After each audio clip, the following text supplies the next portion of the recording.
Welcome, Transformers Prime fans and Transformers fans altogether.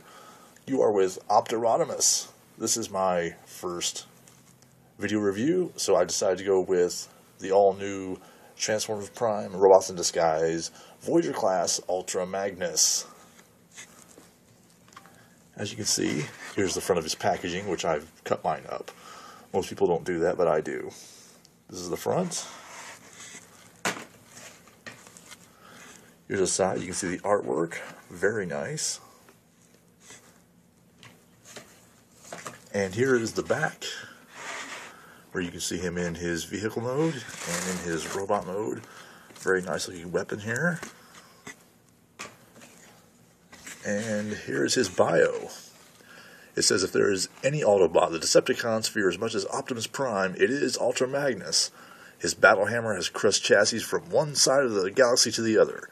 No battlefield on which his armored feet have stepped has ever been yielded to the Decepticons. His strength is a 10, his intelligence is an 8, his speed is 5, endurance 6. No, his endurance is 9, excuse me. His rank is 9, courage 10, fire blast 9, and his skill is a 6. And he's a very, very nice looking figure. I love this guy. The first one I bought was the Cyberverse Commander class, and I thought it was really cool, but this one just takes the cake. I love this guy. Anyway, here he is in robot mode. And the way I do my reviews, the way I will do my reviews, of course, the Voyager class figures come in robot mode, so I will start them in robot mode. The others, like the Deluxe class figures, come in vehicle mode, so I will start those in vehicle mode. Anyway, here we go. Ultra Magnus. Very, very nice looking figure. The thing I love the most about this guy is that they did not use the same mold as Optimus Prime. They have done that for almost every figure they've ever made of Ultra Magnus. The only thing good about the G1 version was that, yes, he was a white version of Optimus Prime, but his whole transport trailer transformed into his actual Ultra Magnus body, and you put the head on him, which was okay. But this one is just really great. He has, a little bit of light piping up here. He has some kind of odd-looking green eyes, but that's okay. His head does move from side to side, moves forward and back. He can nod. He has nice articulation with his arms. He can rotate 360. His legs. He has ratcheting knee joints, which is very nice. I do like that. He comes with a big missile that you can attach to the side here on his arm, as I have it here. And here is his weapon here, and there's a few different things you can do with this. You can transform it like this, and it has a lock on it. I do like this. This is the first Powerizer weapon that has a lock where you can hold it in place. Of course, the light will stay on, so it will run the battery down if you have it like this for too long. But this is pretty nice. You can put it in his hand. Well, you don't want that to happen. Let me see if I can get this right. Well, not like that. Here we go. Alright. Put this back in place. There we go. Now this thing is kind of top heavy, so there's only so much you can do with his arm positioning while he's holding this, because it will bring his arm down. So if you can position it right, I don't know, it'll kind of stay like that. So, yeah, let's get that out of there. And his hands do rotate. I do like that. Both hands will do that. And now, we will go with the transformation. Disconnect his missile. Now, take these. You want to just kind of unpeg the wheels from the legs, straighten them out, bring them down to the sides like this, and that will peg into place. Same way with the other side. Unpeg that, bring it around, straighten it out, bring it down, and peg that in. These will go up like so.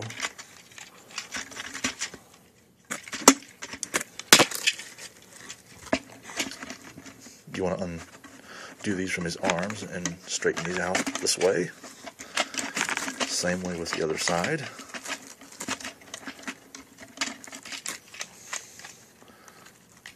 Bring this back part forward and bring that down.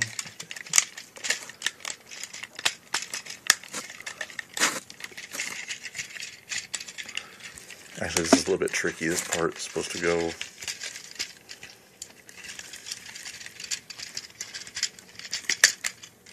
let's just lift that up. We'll bring that down and this down just like so. His hands need to be folded in like this, just like so.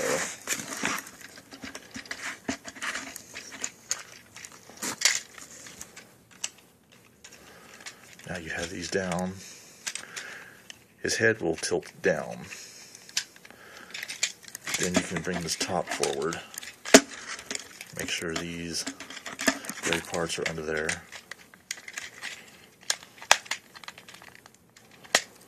Then you have to line these up so the grill pegs in just like that. You have to take the legs, bend the toes down like this. Peg the legs together. Then you want to bend them at the knee joints like this. And then the sides will snap and tab into place.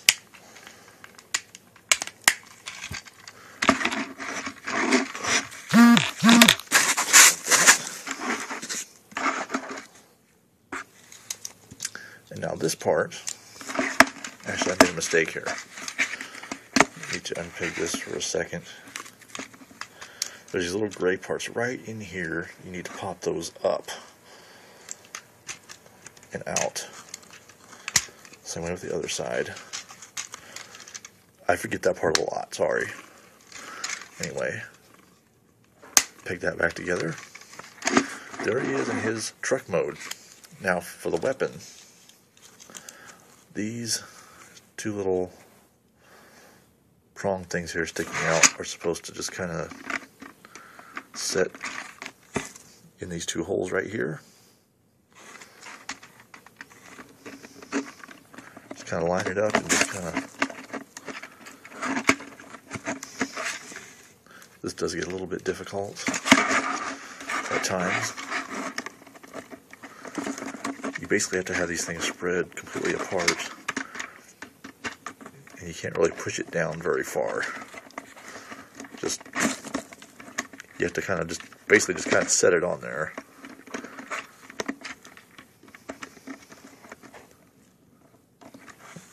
Oops. Sorry about that. Anyway, basically that's how you have to do it. Now the missile, there's a hole in the top so you can peg it in there, which, that's okay. I don't normally do that. It has a peg here and a hole here so you can peg it like this to this part of the gun, which is what I usually do. Or you can also peg it on either side here. However you choose to do it.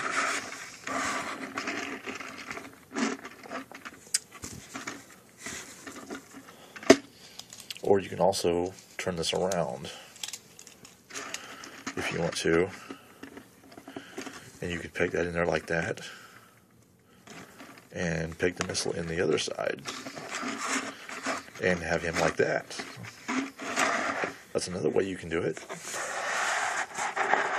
Looks quite nice.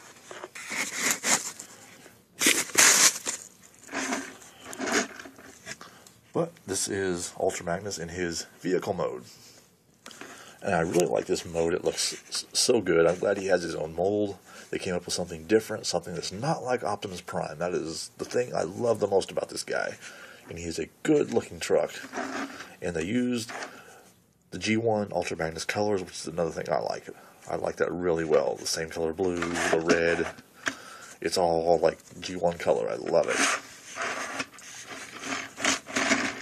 It rolls really well on a smooth surface. He's got the nice glass window. It's not really glass, it's plastic, but it's got the blue tint. It looks really nice, even on the sides. I love the nice big white Autobot symbol they put on each side. It looks really nice. And now we'll change him back to robot mode. So to change him back, just take these out. The easiest way to do this is just kind of unpeg this from the sides. Like so.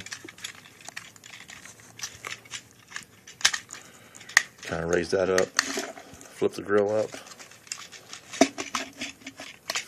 Flip the arms back. Straighten out the knees, the legs. Flip the toes out.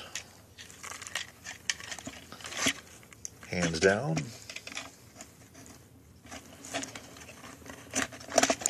Fold his backpack down. Raise his head up.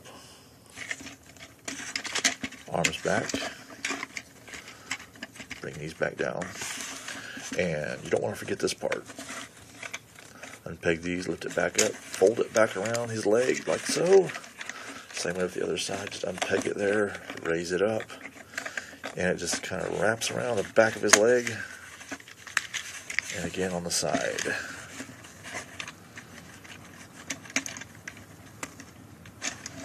Just like that. And I always like to peg his missile on the side of his arm here, in his forearm. Because to me that's his weapon there. Also, with the gun, as I was saying, well, it's a battle hammer, but you can use it as a gun if you want to. He can hold it in his fist. Or you can do the same with this. There's a hole in his side of his forearm there. You can peg it in there. To me, that's better. I like that. But here he is. Ultra Magnus back in his robot mode. A very, very nice looking figure. One of the best new figures I've seen. We do have Skyquake coming out, I think, somewhere around January maybe of 2013. They haven't given an official release date for it, but Skyquake is going to be like Dreadwing, just, green. So anyway, I hope you enjoyed this review, and stay tuned because I'll be back with some more. Thanks for watching.